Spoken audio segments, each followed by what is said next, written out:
thousands and thousands of donors and supporters across the state and indeed across the country, because everyone understands the importance of the state of Florida. So I would ask to learn that you, if you'd like to visit our website and learn more about the Institute, it's www.jamesmadison.org, and you can also follow us on Facebook and Twitter.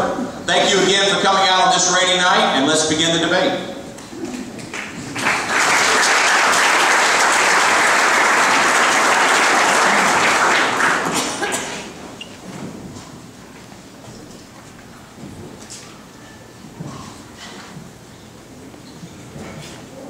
The procedures are similar to those used in the presidential candidate debates.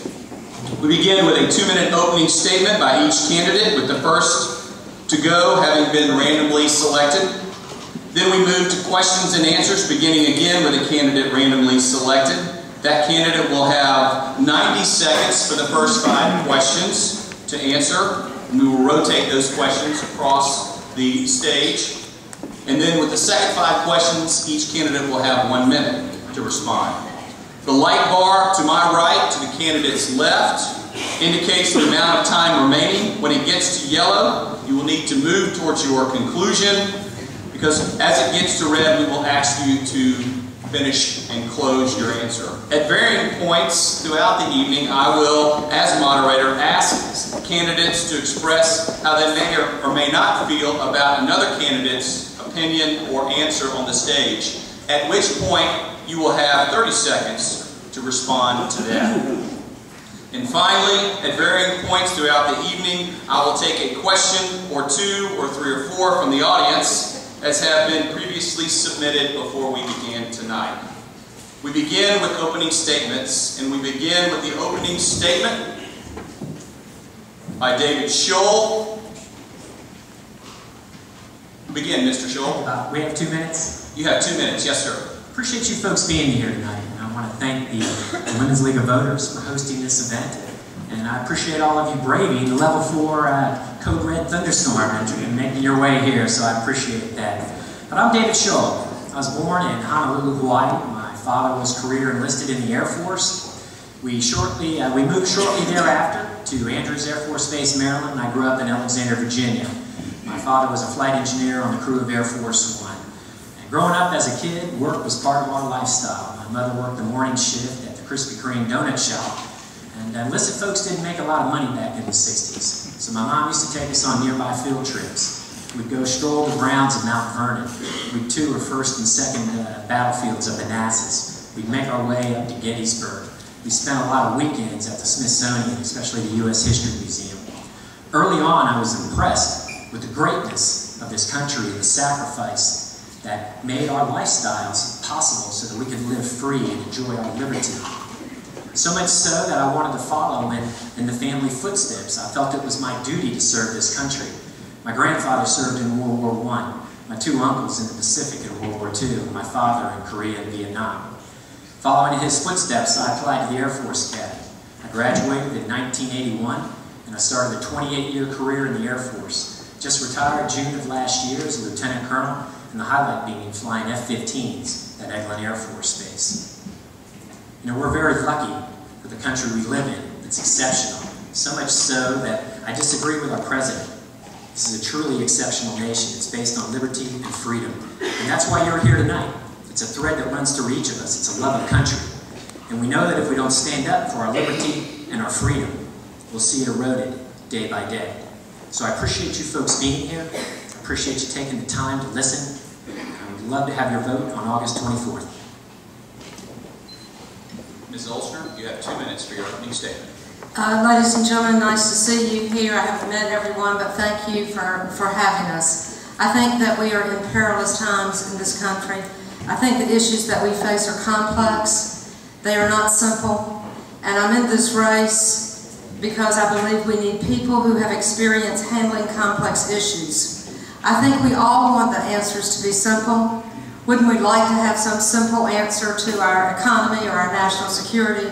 But the truth is, as a friend of mine said, we've handled all the simple questions. We've resolved those. We're now facing the most complex issues. We need to have a strong nation that's strong economically, that's at the forefront of technology, a country strong enough to lend money, not borrow, and a strong, energy-independent country. The nation who has all those four things will be the greatest nation in the world. That nation needs to be America. And the reason it needs to be America is because America stands for freedom and democracy.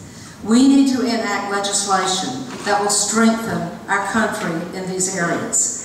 When I say simple issues won't handle this and simple resolve won't do it, we need to put aside polarizing politics. We need to put aside soaring emotional rhetoric for sound solutions and remedies. Our country's in trouble.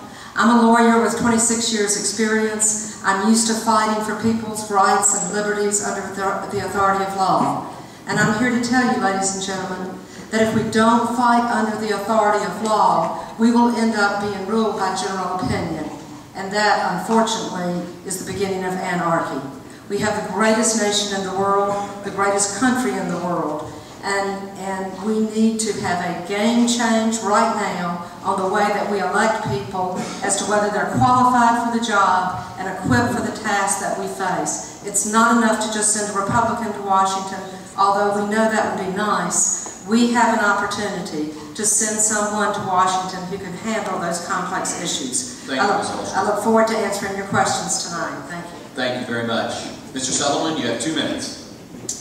My name is Steve Sutherland, and it is a great honor to be here with you tonight. You represent all that is great in this country. People that realize their country is in peril and giving up of your evening with your family, resting to be here. I'm honored and humbled that you're here. My family has been in Florida since before Florida was a state, in Jackson County. A couple of weeks ago, we had our 118th family reunion in a little town called Bascom. Simple place, simpler times. It's where my grandmother was born, and it's a place that it's always nice to go back to. My family has been in Panama City for the last 5 generations, and it is there where our family has been in business. Our family has a couple businesses there in Panama City, and the point is that we meet a payroll. We understand that business cannot spend more than they make, and man, that's come in handy during this campaign.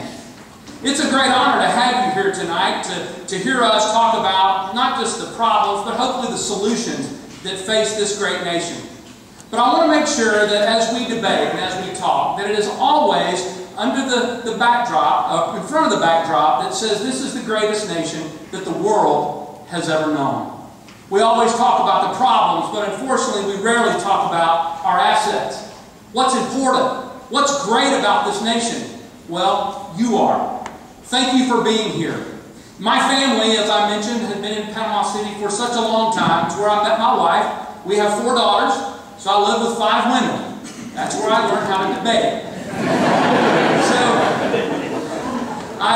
It's great. They are not with me tonight, but many of our team members are. And we failed to mention past Congressman Bill Grant. I saw him in the house tonight. It's a great honor to have him and some of his sons with him, and his grandson, I believe. So we certainly want to recognize him for his past service. God bless you, and I look forward to talking with you tonight.